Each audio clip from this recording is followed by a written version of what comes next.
All right, ladies and gentlemen, today we're going to redraft every pick since 2000. We're going to determine what was the actual best pick. Now, here are the rules and regulations before y'all start getting actuallys in the comment section. 1, any pick we make the year prior does not affect the pick that we will make after. We are picking for the team currently constructed at number 1. So, case in point, if in the 2000 we get Kenyon Martin, if the Nets have the next pick in 2001, we do not have to draft under the principle that Kenyon Martin is there. You feel me? You feel me? You get it? You get it. Second thing, second man. And that's it. Stop No.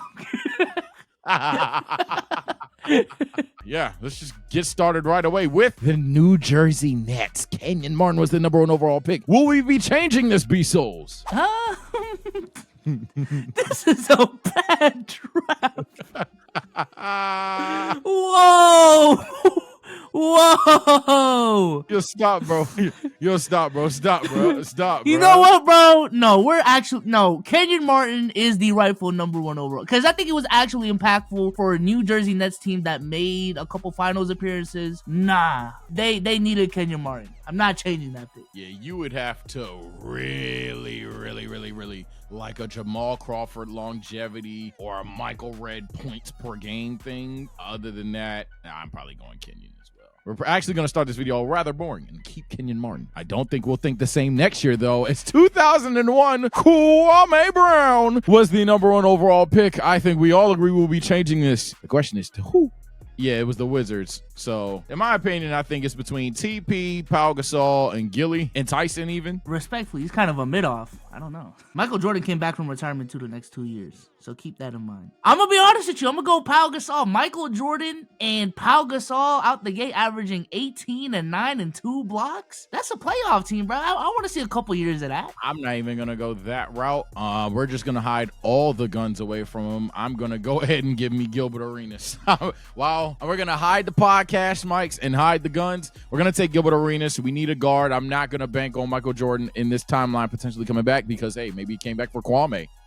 So whatever the case may be, we're just going to take Gilbert Arenas. We're going to have an electrifying guard. Maybe even a Tyson Chandler if we want to be really boring and just get that defensive center early as shit. But nah, I think the Wizards just need any excitement. 2002, the number 1 overall pick was Yao Ming. I'm going to tell you now. Marty's a bad boy, man. It's a good conversation if we change this one. It depends because there's a name in Phoenix that you could just genuinely argue. It's just a matter if I want to argue. They both fell off at around the same point, though, to be fair. But in those times, it's weirdly who you think had a higher peak and who had a better career at this point.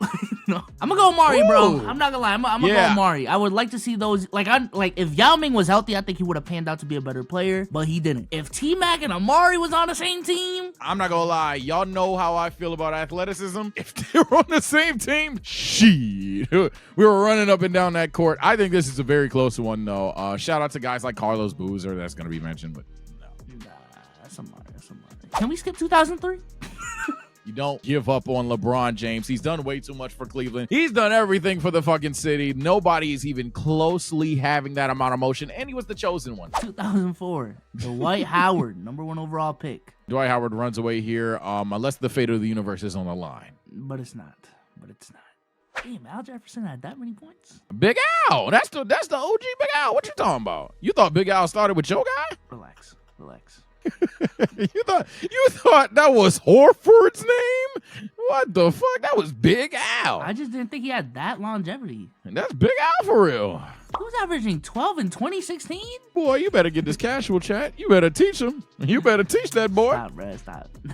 Jesus Christ, I knew about Al Jefferson, bro. I don't think he did, chat. I don't think he knew. But did you know about Andrew Bogut in 2005? Yes. Are we going to keep Andrew Bogut in 2005? I think it's safe to say, fuck no. We're going to go ahead and take Clifford Chris Paul, in my personal opinion. I don't know if you agree with me. I'm pretty sure you do. But we're going to take Chris Paul, one of the most talented players I've ever seen. We're going to promise him that, hey, we can actually try to win with your ass. Maybe. I don't know. They're still short, so. I agree, man. Chris Paul is the easy answer here, but I do just want to shout out Darren Williams, man. Shout out to 2000s Darren Williams. Shout out to Sweet Life on Deck, Darren Williams. Conversations between him, Chris Paul, and Rondo. Peak conversations. And Devin Harris, throw him in there because why not? 2006. Andrea Bargnani. Oh, man. I think it's safe to say we are not going to stay with that one, ladies and gentlemen. Now, the question is genuinely, who are we swapping for? Because you could go with a guy like LaMarcus Aldridge, or you could really get crazy and go with a guy like Big Doe. You could go with a guy like Brandon Roy even. This is actually an interesting conversation. Rudy Gay is there as well. I don't think Rondo is the type of dude you build a team around off rip. You try to find those other pieces and then you add Rondo on. I'm going to go LaMarcus Aldridge. Aldridge, safe pick. Because they didn't really have any pieces. They didn't really have any pieces right now at this point. Like, Andrea Bargnani was supposed to be piece number one. And as my piece number one, that's not going to be Rondo. So, oh, you know who it should have been if he didn't get injured, though? Is Brandon Roy. But he did get injured. So, given the history, so at this point in time, we know Brandon Roy's injury prone. However, Brandon Roy and Chris Bosh is simply lighting it the fuck up. Oh, my God. That's hard for me to pass up. The question is, can anyone even remotely mirror that? Oh, I'm tripping. They did have Chris Bosh at that time. I'm tripping. So it's like, I don't, like, unless I want to just go Aldridge Bosh, which I think is too soft of a front court. Yes, I know Bosh in his heyday could play a little bit more defense than that. I don't want to necessarily go there. I'm thinking at that point, we might want a Lowry or Gay there, to be honest. But, oof. Brandon Roy is the answer. It's just his health. I had a brain fart of hell with Chris Bosh there. Give me Big Doe, bruh. Yeah. Nah, I want Rondo now, bro. Rondo with Chris Bosh? I might take Kyle, bro. I'm going to take Lowry. You can have Rondo there. But in my personal opinion, if in Toronto he's just never injured, the answer is clearly Brandon Roy. My Lord. You have to wait till 2014 for Kyle Lowry to start popping off, man. This fine with me. I know what that player becomes. Shit. I know what Chris Bosh is in 2014 too. So 2007, Greg Oden. I think this is the easiest one thus far because the next guy is right there. We're gonna take Kevin Durant. Minimal conversations, minimal difficulty. Even the remaining names on the list, unless you really think, yo, Portland, you need a 5 that bad. They don't. It's not overthinking, man. It's KD. 2008, number 1 overall pick, Derrick Rose. That's actually my glorious king, the best MVP of all time, Derrick Rose. Pick number 1, locked always. I'm gonna go with the guy who had just a better career and a better peak. Yeah, fighting. Here you go. hating, casual, hating. You don't know what it was like, bro. You had to be there. It's all Tom Thibodeau's fault. He wouldn't have to go through Tom Thibodeau, and Derrick Rose would be a greater player of all time. He would beat LeBron James in his prime. It's cool, bro. I'm taking the Brody. 2009 NBA draft, Blake Griffin. Oh my God, ashamed to beat. That's a name. But I think it's safe to say, look, man, some of you are gonna think this is a conversation. I'm not. Taking the 6'3" light skin and Under Armours all day, every day. But some of you will make this a conversation somehow, some way, for some reason. But Curry in LA would be the most electrifying star, maybe fucking ever. I'm not gonna lie. Curry in LA is just crack. You know what's crazy? Pre-2015, there was no question that Blake Griffin was the right choice. Like, at all. Oh, yeah. At all. But in hindsight, Harden and Curry, damn. It's like not even his fault. Like, oh my God, everybody just got good, huh? If you think it's a roster thing, or if anybody in chat thinks it's a roster thing, they did technically have Baron Davis, Eric Gordon, Al Thornton, Zebo, and Kaman on the roster. Yeah, nah. It's Steph, bro. Steph. Number 1 overall pick for the 2010 NBA draft, John Wizzy Wall. This is interesting because what the fuck, injuries, right? It wasn't even like a real mistake, but you just gotta go Paul George here at this point. This is not even really, John Wall wasn't good enough, wasn't optimized. You could argue the Wizards didn't even necessarily build around him the right way, all that other stuff, but just not enough evidence to say, yeah, we don't want Paul George here, especially given who will be greater long term. Oh yeah. Paul George. Assuming they still pick Bradley Beal the next draft. Bradley Beal and DeMarcus Cousins might have done damage, though. We're not playing it that way, buddy. I mean, they still draft Bradley Beal, though. If we're playing it, they don't make any of those hypothetical changes. If they had Paul George instead of John Wall and still drafted, what is that, 6 and 11? Me personally, I wouldn't go Beal. I would go what class Beal, 13? 12. I mean, I'm gonna be honest with you. I think the safe pick here is Paul George, but DeMarcus Cousins is it's interesting. It's 2011 Kyrie. Cleveland Cavaliers take Kyrie Irving. While Kyrie Irving is a hell of a guy, this is actually one of the ones where I'm gonna keep this short, simple, to the point. That is incorrect, man. You just take the dumb Paul Print guy. Take the dumbass Paul Print. Building around a point guard always is going to be tougher to do unless you have one of those guys like Stephen Curry. It also would have been more fitting to get a 6'7" guy that's not in the middle of the press all the time after the guy that makes a literal press show TV episode of how he's leaving your franchise. It would have been kind of like ultimate fuck you to LeBron, and then, oh my God, he's actually good. So it would have been kind of crazy. So I think for many reasons, Kawhi Leonard could be the pick here, but Kyrie Irving brought so much of the excitement to the team. So I'm thinking about it. Because I think with Kawhi, by 2016, they still win that ring. 2015, with 2015 Kawhi. The thing about Kawhi is he's still an injury-prone player, though. That's the thing. Kyrie and Kawhi are injury-prone. 2018 was the what the fuck is going on with Kawhi year. So if we're sticking with that, LeBron still has that season the way he had it. And then 2019, Kawhi still barely played, right? he was there for the motherfucking playoffs. Yeah, he was there for the playoffs, and then he requests a trade. So it sounds like inevitably Kawhi's still gonna leave. Is Jimmy Butler the right answer? Oh, I was like, where are you going with this? Is Jim? No. Hey! I thought you was about to try to argue that Kyrie's the one, because your whole thing is sometimes the best timeline is the one you're in. I did not. Hey, no. I'm thinking about all that was my second option. Was, hey, listen, that 2016 ring. I'm not trading anything for that ring. I want that ring to play out exactly the way that it did. No ifs, ands, or buts. I'm not. Hey, look, you can slander Kawhi for all you want. I ain't gonna defend the nigga. I will just say Kawhi Leonard, he ain't missed them off games like those. I want to double check right now, but Kawhi Leonard was there for the offs. If I could have that guaranteed in 2015, 16, especially a year like 2017 and 18 to a degree. Well, granted, in 17, he literally got cheap shotted. If he gets cheap shotted again, then go for it. But like, yeah, if I could have Kawhi Leonard match up in 2017 against the with LeBron James against the Warriors, that's all I'm gonna say on that, man. Again, I'm just trying to see the options, but a potential three-peat, I'm not passing that up, man. Give me Kawhi. 2012 NBA draft, Anthony Davis, #1 overall pick. Hey, y'all better not play with me like that, man. Look, I get. Side note, why does 2K fucking hate Damian Lillard? Like, Dame doesn't get any better, but no, it's Anthony Davis. This was like one of the easiest ones on the list, because all the other players just one side of the ball, the other side of the ball, and then even on either side may not be as good as Anthony Davis, except Dame on offense.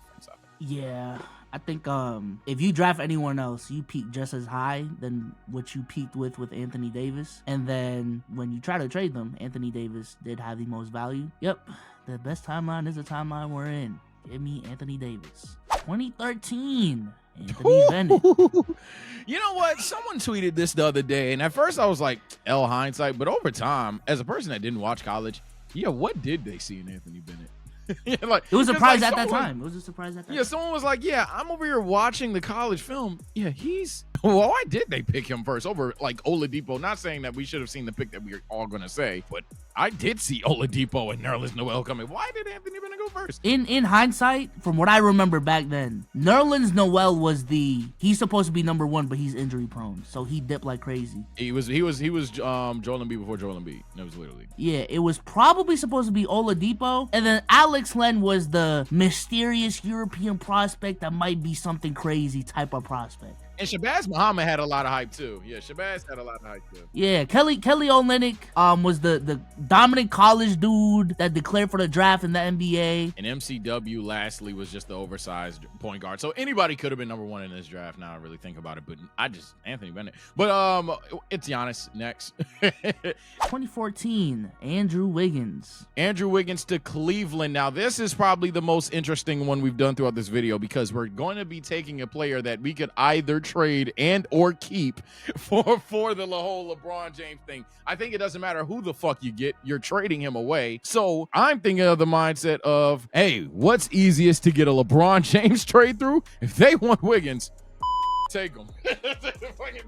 fucking take them, because we're shipping them out of here regardless. But because the big thing about the Kevin Love trade was, yeah, they wanted Andrew Wiggins. LeBron doesn't come back to Cleveland if there is no potential big three there. For those who forgot, that was supposed to be a super team. Kyrie, Kevin Love, LeBron, that was supposed to be a super team, and then the Warriors just came out of nowhere. In terms of obviously who ended up being the better player, it's obviously Jokic, it's obviously Embiid, but in terms of what actually ended up happening, I would still draft Andrew Wiggins #1. Yeah, you're right. Yeah, that's why I wanted to illustrate it that way. Glad you brought up that. Obviously, I know many of you guys were waiting for this year. Let's see who they're gonna debate between Joel Embiid and Jokic, but that's really actually a trick question. That's not the debate. The debate is, hey, Minnesota, who do you want? Them niggas wanted a wing. Them niggas wanted Wiggins. Taking Wiggins. I do just want to point out, holy shit, it's sad how much Joel Embiid has gotten injured, bro.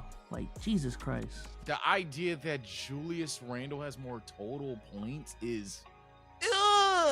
Despite Joel Embiid, like, averaging 35 fucking points, bro. Like, Jesus Christ. That's not even a slight to him. Case in point that Andrew Wiggins has more points. The fact that Jordan Clarkson is within striking distance is crazy. And Zach LaVine is probably going to pass him. Zach LaVine's going to pass him by the end of the season, bro. Oh, my God. That's so sad, bro. Shout out to Embiid, man. God damn. Yeah, we give you a lot of shit on the channel, but we don't ever root injuries, bro. 2015 Minnesota Timberwolves, Karl Anthony Towns. If you had made this video a couple of months ago, this would be an obvious name, but hey, man, that nigga Zinger trying it. I'm going to still go ahead and say Devin Booker. I'm going to say Devin Booker in Minnesota. Even if construction, we have Andrew Wiggins at the point in time, I still think, I ain't gonna lie, you get two of the wings. All right, bet. Now let's build everything else. It's not like you were that fucking good anyway. So I'm going to go ahead and take Devin Booker here. But I ain't gonna lie, not only do I hear a keep it as is, I now also hear that Zinger pick. That nigga, I didn't think he'd be that good this long. I thought his thing was longevity, and he's still good. So I'm like, oh. I'm leaning towards keep it the way that it is, just because the Timberwolves are actually doing well. But even then, D-Book and Anthony Edwards on the same fucking... Just teach one how to play point guard. Just hey, you're gonna pass the ball. I'm saying I understand Cat is working right now, but just put Jaden McDaniels at the 4, run Rudy Gobert at the 5, and I think we're cooking with fish grease. Yeah, or get a different 4 again. Hey, one of you niggas need to learn how to dime the basketball. Let's go. Hey, they've been looking for a point guard too, and D-Book can just be that. I'm gonna go D-Book, bro. I'm gonna go D-Book. Just fucking do it. 2016, Ben Simmons. Oh, man. Well, I think it's safe to say that I'm not going to keep that draft pick. The issue is, I'm not going to lie, when it comes to this draft, I remember us redrafting this on Bleacher Report, bro. And we actually have experience doing this redraft. And I'm going to continue with what I picked back in the day. I'm going to double down. I see a team like Philly who at this moment in time, correct me if I'm wrong, but at this point in time, we're a 10-win franchise. We have drafted 2 fucking bigs. I'm sorry, not looking to get another tall bastard on the team. So I'm looking to just get one of the better players. And while Jaylen Brown has an argument, B.I. has an argument. And what we know, we have hindsight. I'm taking Jamal Murray here. I'm going to give him some bigs, and we're probably going to draft another big soon because you're a little local for it. He ain't looking that good. Yeah, I'm gonna go Jamal Murray. Nothing about Jaylen Brown's season is making me change that from the last time I had this discussion. Same thing with Brandon Ingram. I know from a talent perspective, as a #1, there's probably better options than Jamal Murray. But given that they already drafted Joel Embiid at this point, you're looking for that #2. And as a #2, we know what Jamal Murray's capable of. The only other dude that would have a run for his money would be Jaylen Brown. But in the playoffs, which is when it comes to this team and this pick, is inevitably what it's going to be about. And that's what it ended up being about with Ben Simmons. In those years, I would have loved to see Joel Embiid with a guy like Jamal Murray. Yeah, and I'm actually tripping. I forgot Embiid was already drafted, so we wouldn't even draft another big. I'm just gonna pray that Embiid guy's good. So yeah, now I'm thinking about it. We're definitely taking Jamal Murray. 2017, Markelle Fultz. Oh, unfortunately, in Philly, we're going to just straight fuck with his shot. So I'm actually not going to take him or Lonzo here because, my God, if he started off with this, what do you think Philly going to do to him? So with that being said, there's an obvious pick here. I'm not going to do it with y'all. While it'd be fun to troll Bezos, can't do it, especially in Philly. Whether we are building the team that we just built upon like how we said we wouldn't do or not, Jason Tatum makes sense here. So take Jason Tatum. Yo, Philly was so hard in this draft. Tatum and Embiid with motherfucker. Embiid with either D-Mitch, Tatum, Fox. You could even put Laurie in that conversation. Bam. Oh my God. OG, bro. Like, just Bam and Embiid is crazy. Oh, the greatest defensive front court of the modern era. Oh man. Damn, that's tough. Two switchable pick and roll shot blocking ass. Oh, that's arguably the pick. Like, my God. Nah, but you know where I'm going with this, man. Big JT. No matter what your team will end up looking like, even if Embiid didn't work out, you gotta go take it. 2018 NBA draft. I don't give a fuck who on that roster. You know who my pick is. Now, apparently nowadays, it's a debate between him and SGA. SGA was in this draft. Damn. I don't know how that happened. MVP case is a bitch, ain't it? Damn, this draft is... Damn. This is one of the greatest drafts of all time. Wait, I'm not trolling. Wait, no, this is legitimately one of the greatest drafts of all time. Like, we'll laugh at a guy like Mikal Bridges now, but like he's arguably the 6th best prospect in this draft. I'm seeing Mitchell Robinson down here. Yeah, and then like we're talking about just like first options. This draft literally has offered us about 50 starting caliber or rotation caliber pieces. Legitimate. Jay Vando's on, Rob Will's on here. Damn. It's like only 10 players in this draft what I say are just unplayably bad. I'd literally say 50 out of 60 picks are probably genuinely good picks. The following players in the 2018 draft that at no point in time did I think or ever should get minutes in the NBA. Chimize Metu, Karuks, Ili Okobo. I'm fucking up these names. Sounding racist as hell probably. Mr. Johnson, Alize Johnson, Jacob Evans, Melvin Frazier, Ray Spalding, Devon Hall, Thomas Welsh, Kevin Hervey, Vince Edwards, George King, and then Arnaldos Kobo. Yeah, I'm not gonna lie. Yeah, like even if I were to up that to 20, 40 legitimate players in the no, that's crazy. It's Luka, bro. It's Luka. Shout out to SGA. Shout out to SGA. I would like to see what this conversation is in 3 years. I'm still betting on Luka, but I don't know, man. SGA just keeps on going up. You know what I'm saying? So SGA is steadily improving. So that's the thing. But I'm not gonna say he's Tyrese syndrome. But I do think SGA is just the new face. So a lot of people are jumping that gun. But I don't want to imply in any way, shape, or form SGA slander. Not because I'm really afraid of y'all, but just because genuinely SGA is a fucking hooper. Like I'm not mad that he's in conversations, but I'm just shocked that like people were so quick to say, yeah, he's better than Luka. Like, do you know what you're saying? Unless you don't think highly of Luka, that's a crazy player to just jump over the moon with. So that's tough. Yeah, even logistics wise, you might end up in Phoenix trading away SGA, but Luka, you know, right then and there, oh yeah, him and Duke. Let's go. So yeah, I'd say even for the Suns, it just makes more sense for Luka here. 2019 Zion. Hey man, we had this conversation a million and a times half. I ain't gonna lie. Welcome to the good side, souls. You can have the honors. I've been saying this. Survey says my mind's telling me Ja Morant, but what is my heart telling me? What is my heart telling me? Give me Big Z! I'm still taking Big Z. I'm still taking the biggest Z, bro. Yeah. Boo. Yeah, man. Give it another season. Give it another season, bro. On God. Give it another season.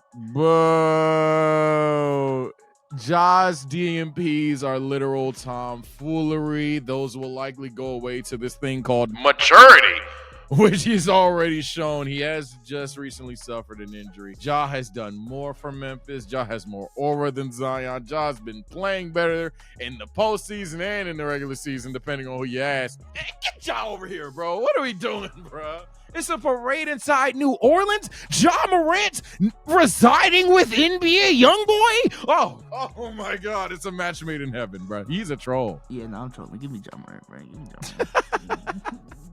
We got him. Give me Ja Morant, bro. Give me Ja Morant, bro. We got him. Cause I'm even thinking about the fit, and I'm like, nah, bro. Ja Morant fits better with that team. He does. He literally does. They're going crazy, bro. It's all right, chat. Remember this day. We finally got souls to admit it. It's about fucking time. 2020 NBA draft. Anthony Edwards. Oh, I ain't changing shit. And I know Hallie's here. I know Maxie's here. Maybe that's too much hindsight. Ant is a culture changer, and that matters.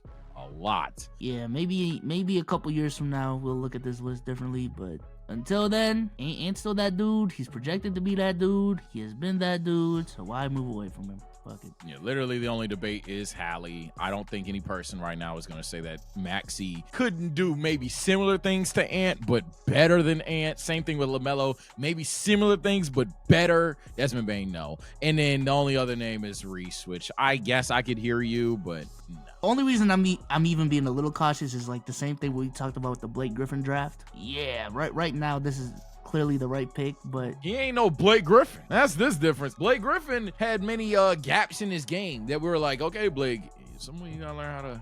Yeah, you feel me? At some point, you gotta get a little bag, or like you know how when people are telling Giannis, yo, get like Shaq a little bit, get you a little post bag. That's what we were having about Blake Griffin.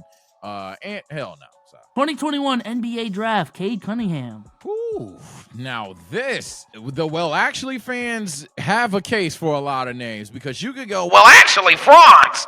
And that's actually not a dumb take. Like, usually I hate those takes. It's actually not the worst.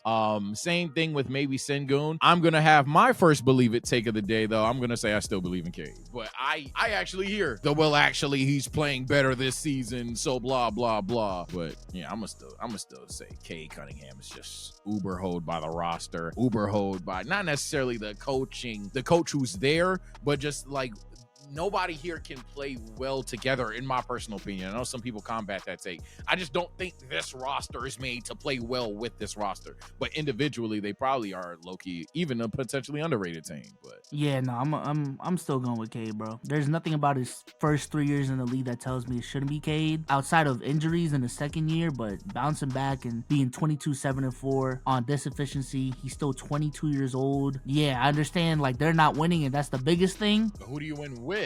Yeah, who do you win with on the list? Who do you win with? And like I said with the Victor conversation, even if like they were to restart the rebuild right now, we're still looking at a 22-year-old who's averaging 22-7-4. You can restart right now and you would still have a really good piece to build around. So I'm going with Cade, bro. I'm going with Cade. He's also the rarest archetype in this draft, being a 6'8". 2022, Paolo. I ain't gonna lie. I ain't changed. Oh well, there is one name. Yeah, Let me no, not. There's a name. Ooh, this is one of them ones that if you come back to this in 10 years, you're weird. Like, wow, why did you do that? But hey, this is one of them pick'ems. I ain't gonna lie. Chet and Paolo, we're sitting here. We're watching Chet play with Jada, play in the Thunder system, play with SGA, obviously. We're like, could he do what Wemby's doing? And that sounds crazy. So you watch Chet play when SGA's on the bench, and it's like, he might be able to do something, maybe not the same level of productivity, but something similar is not out of proportion. It's close. I'm going to go ahead. Maybe it's because it's the product in my face. I'm going to say Paolo, but I am not mad at somebody saying Chet here. Yeah, I don't know, bro. Because I think elite two-way wings is such a valuable thing to have. Bro. And that's what Paolo is. And I think moving forward, as rare as the Wemby is, I think there are going to be more prospects in the future that are going to be really tall, versatile, spread out the floor, can handle the rock and things of that nature. I'm going to still go Paolo, dude. I also think, like, and this is going to sound so weird. I know I'm going to get called dumb for this, but maybe you or someone else in the comments will understand what I'm saying. Wemby is a more sought-out archetype. Obviously, the taller the player is, the better it is if he's skilled. But I feel like the best height to be with guard-like passing skills is like 6'8", 6'9", 6'10". I feel like once you get too tall, you have expectations and or obligations to play the center. But with Paolo, I don't fucking know. You can play this nigga at like 2 through 4, even small ball 5. And it's like he should never be a point guard, but given the development, he might be your best playmaker at some point. So he's that damn good, chat. We just don't talk about him because he's on Orlando. To be blunt, Magic thumbnails don't exactly hit in 2024. But, man, he's damn good, chat. He is damn good. Which is crazy because, for me, Orlando, Florida isn't even like a small market in my head. It's Orlando, Florida. That's fucking Disney World, bro. Like, what the fuck? You're talking about Mickey rings. Imagine Orlando get one. Like, what the fuck? I'm telling you, it's the jerseys, bro. It's the marketing. And last And least, Probably I the guess. easiest. But Yeah, I'm about to say last and least, because no offense to everybody else in this draft, you have way more time. But as of this very moment and this very section, look, there are some good players for sure, some disappointing players for sure. This ain't a conversation. yeah, no. This is you pick another name, no matter who on the roster, you different. you dead weird. You could have Bam. You could be the Heat. You could be the Lakers. You could be fucking the Nuggets. You don't take Vic. You weird. You're weird. You're a GM, bro. Yeah. Someone even said on my Twitter, yeah, the Celtics will trade Jason Tatum for Vic right now. And I'm like, That's random. I know, it's random dick suck, but I'm like, It's like, nah, because then I think about it, bro. Derek White, Drew, Jaylen Brown, Kristaps, and Vic. God damn, bro. look, people been saying, hey, niggas is overrating Vic now. Look, if he's not in your top 10 still, that's fine. He might not still be in mine. If he's not in your top 15 still, that's fine. It's bordering that. He might not be in mine. He's not in your top 20 still. All right. He might be a boomer, but that's fine. Point is, this nigga is 55 games in his career, and he's easily a top 30 player. It's just like, why is he so good? And then it's like, what's his weakness? Experience? Like, what the fuck? What the hell? This is crazy, bro. Shout out to Victor Wembanyama. With that being said, let us know what y'all think. Did we make any mistakes? Did we not? With that being said, I'm out, man. Or we're out. My bad. Peace. Peace.